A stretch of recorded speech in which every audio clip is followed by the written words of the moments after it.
Afternoon, everyone, and welcome. My name is Josh Minkler. I'm the United States Attorney for the Southern District of Indiana. With me today is from the Federal Bureau of Investigation, the Assistant Special Agent in Charge, Paul Holdeman. Paul will be speaking with you today after me. Also with me today, to my left, is Federal Bureau of Investigation Supervisory Special Agent Brian Monahan, who supervises the Public Corruption Squad at the FBI. He's present here today, but will not be speaking to you.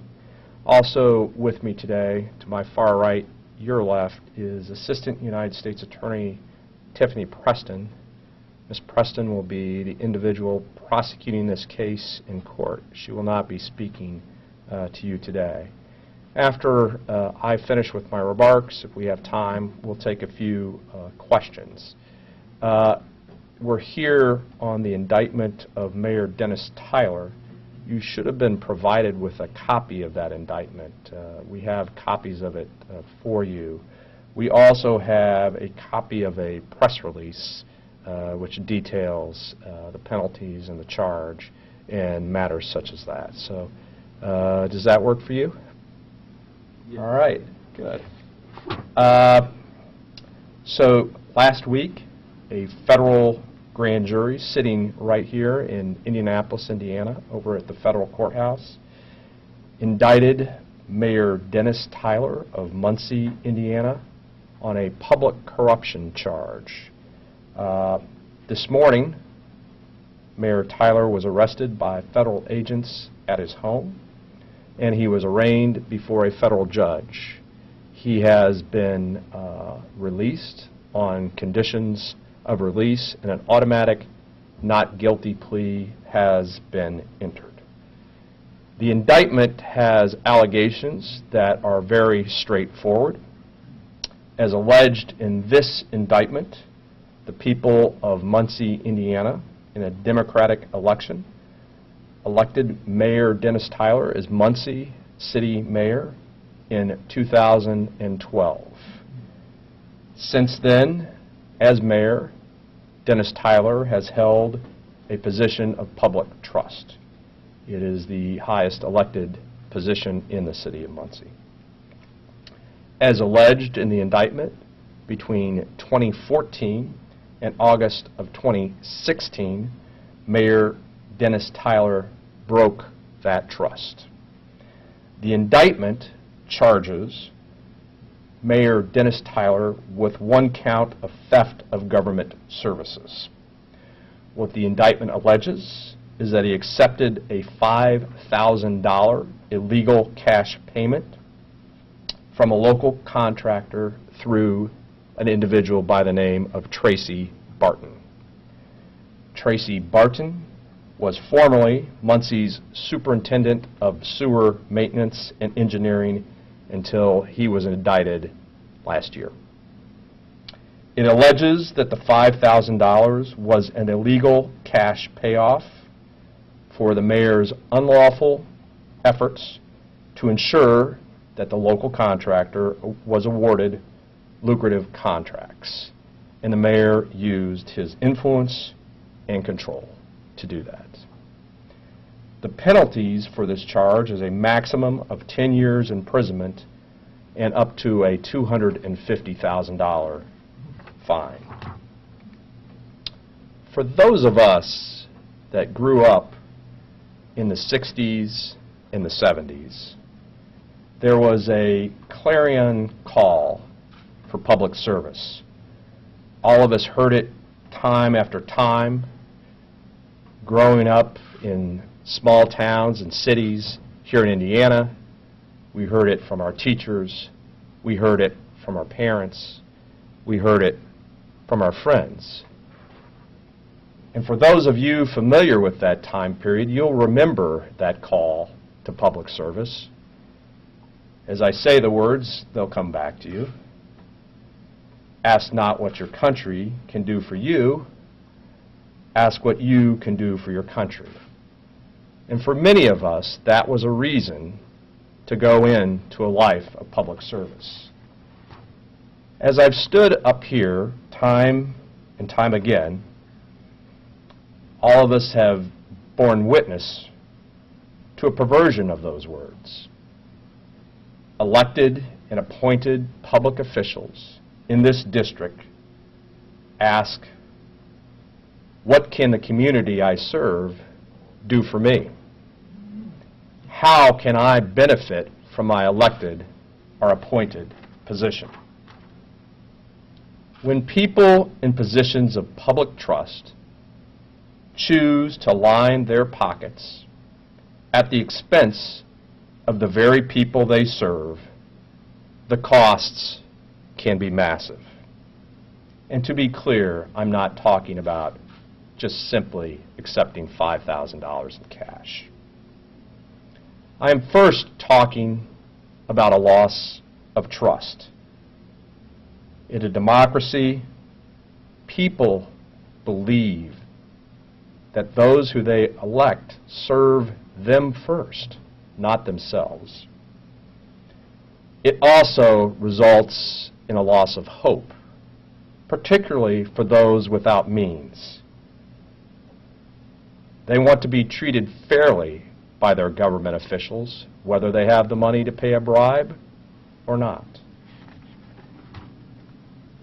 And it also finally results in a loss in the basic belief that your government exists to serve the public. In a republic where the people are sovereign, that cannot stand. Public officials must serve the public and not serve themselves. And when there is a pattern of that not occurring, it calls for the intervention of federal law enforcement, the intervention of the Department of Justice through the United States Attorney's Office and through the Federal Bureau of Investigation. Those agencies must work to restore that public trust in a democracy and in a republic. This brings us, of course, to the city of Muncie, Indiana. It is the 7th largest city in the Southern District of Indiana. It is the home of Ball State University, and it is the home of many hardworking and honest Hoosiers. When I grew up, we would talk about the sociologists referring to Muncie, Indiana, as Middletown, USA. It was the average or typical American city. I've been the United States Attorney in this district since 2014.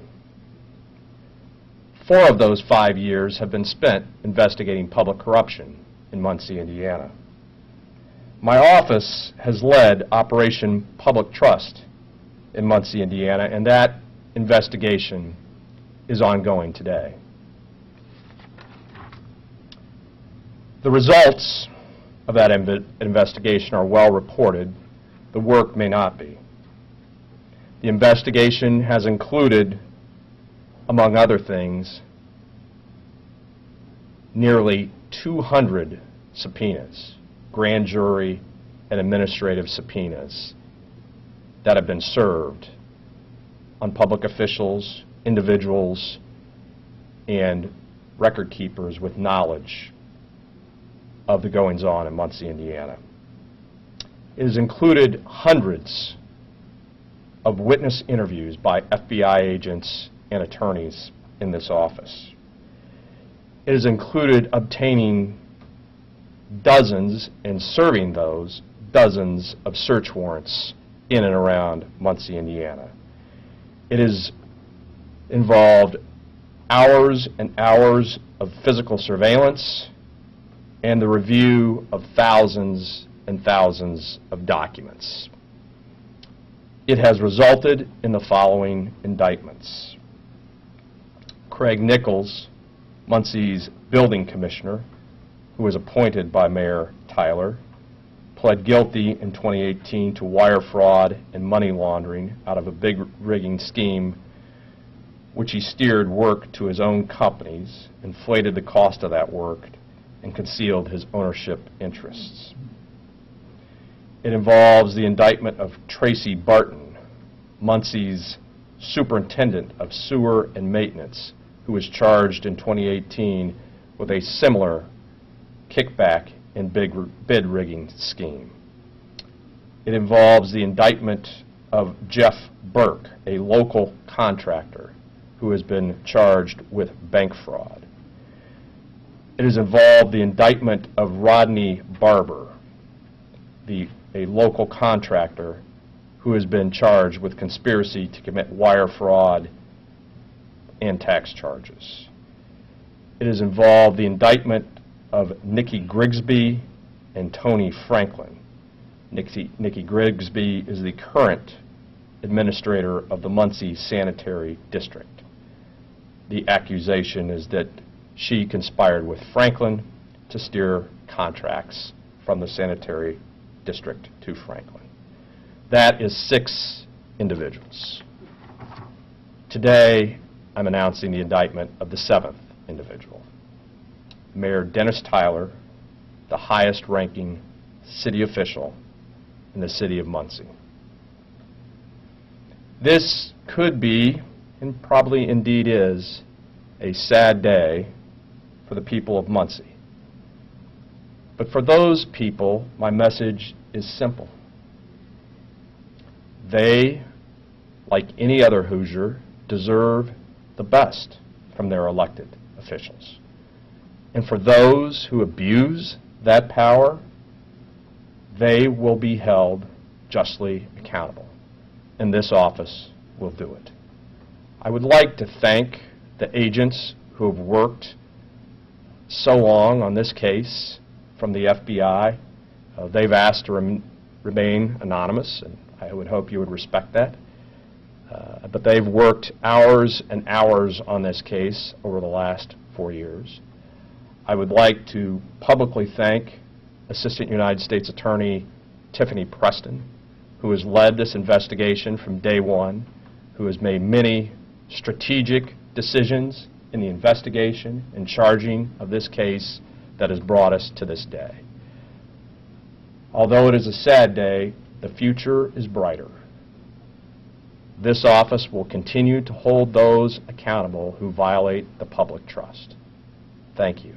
It's now my pleasure to introduce a partner in this investigation and prosecution, an agency that has taken the lead in this, the Federal Bureau of Investigation, Assistant Special Agent in Charge, Paul Holdeman of the FBI. Paul. Thank you, U.S. Attorney Minkler. Good afternoon. So we're here today to talk about public corruption. It's the FBI's #1 criminal priority.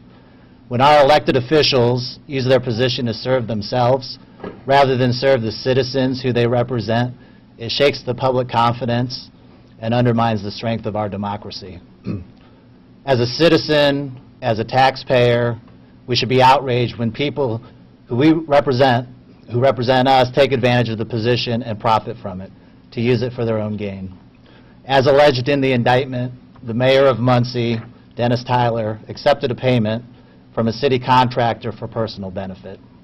It calls into question whether taxpayer funds were used most efficiently to benefit the citizens of the community.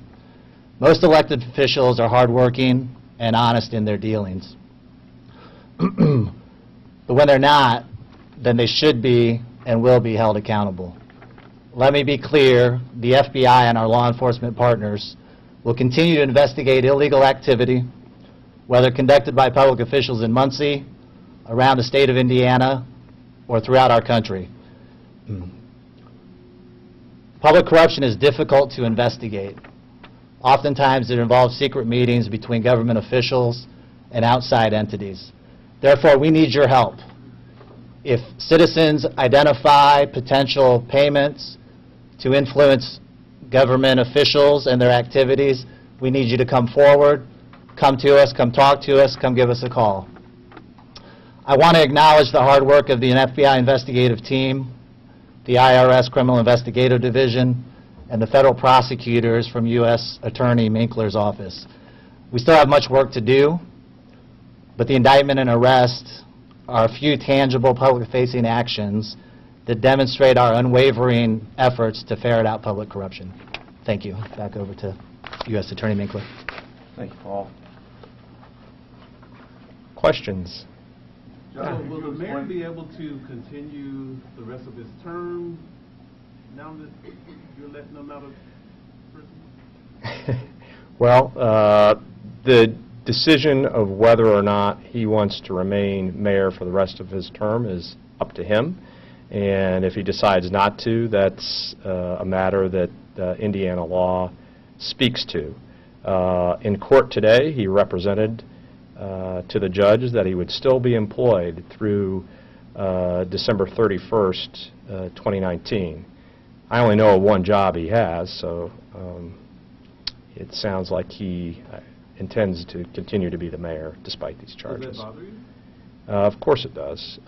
People are presumed innocent until proven guilty, but the charges that we have investigated in Muncie throughout the last 4 years have painted a pretty bleak picture. And it seems to me that even in this case, at some point, there needs to be a change. And candidly, our goal is to get this case into a trial, to prove his guilt beyond a reasonable doubt, and to make sure he can never be a public official again. Josh, could you explain how the scheme worked and how it fits into the overall mosaic of all the other alleged? Sure. What's alleged in the indictment is that there were contracts, lucrative contracts, and those were awarded under the mayor's influence and control. And in exchange for awarding those contracts, as alleged in the indictment, he received a cash payment of $5,000.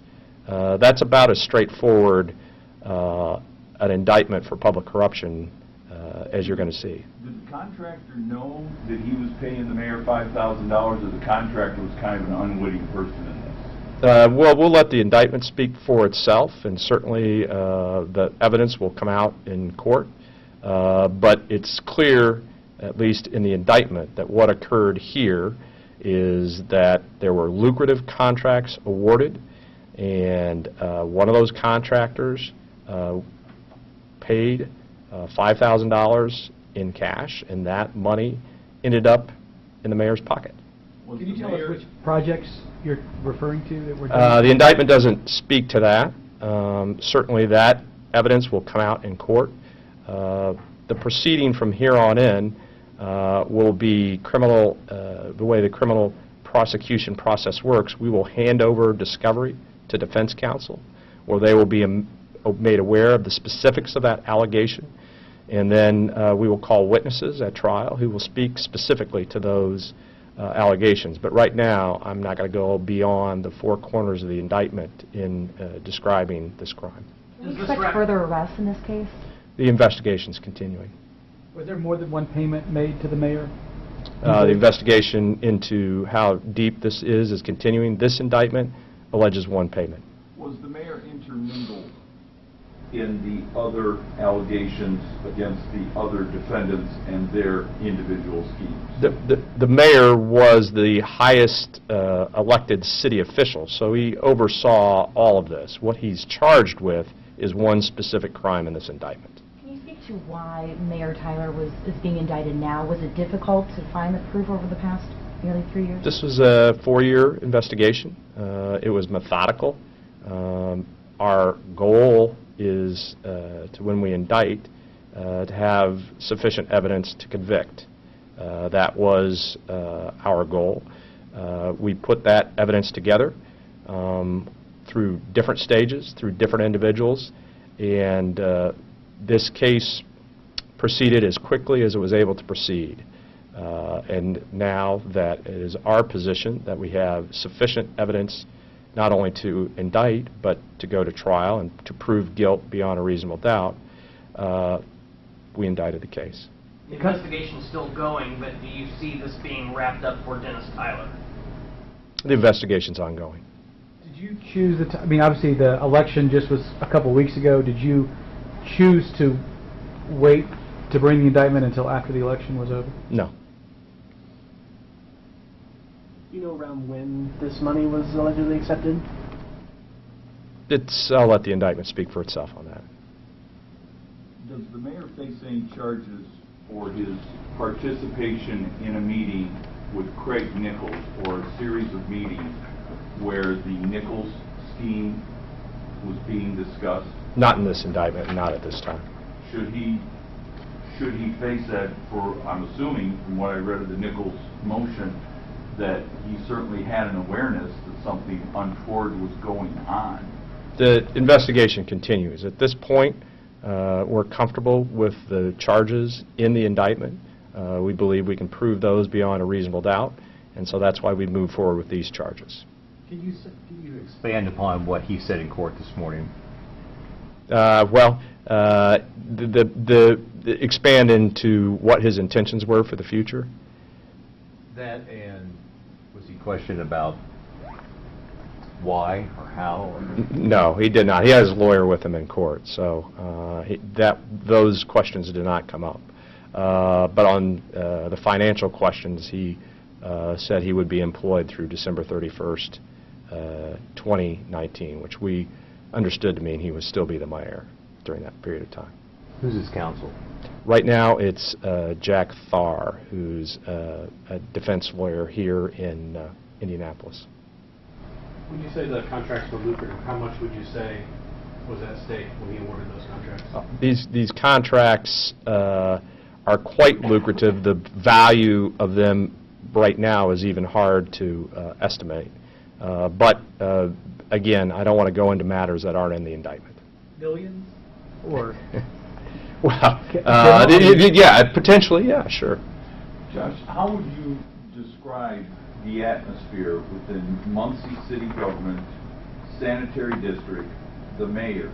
Was it every man for himself, or are you alleging that everybody looked to the mayor for the lead and he said, have at it, folks? What would you describe was going on? Because it seems from the various indictments there were 4 or 5 or 6 people running their own little operations that sometimes intermingled and sometimes, you know, they did their own thing. Well, what's clear, and what I do want to make clear, is that the mayor has only been charged with the count in the indictment. That count is very straightforward. It's a very straightforward public corruption count. It has to do with accepting money in exchange for awarding a benefit. Now, that being said, he was the highest ranking elected official in city government. Is there some responsibility for crimes going on in that city as the mayor that may be not criminal and not charged? Maybe. But that's not what we're here to work on. But what were your agents, your investigators finding out that like every stone they turned in Muncie is somebody else running a scheme? There were six individuals charged. Those schemes, some were interrelated. And I will tell you, if you look at this particular scheme, there is an individual that is charged in a prior case that is involved in this. Last question. How does this impact, if at all, your investigation into the Muncie Police Department? I'm not going to comment on that investigation right now. Thank you for coming, everyone. Thank you.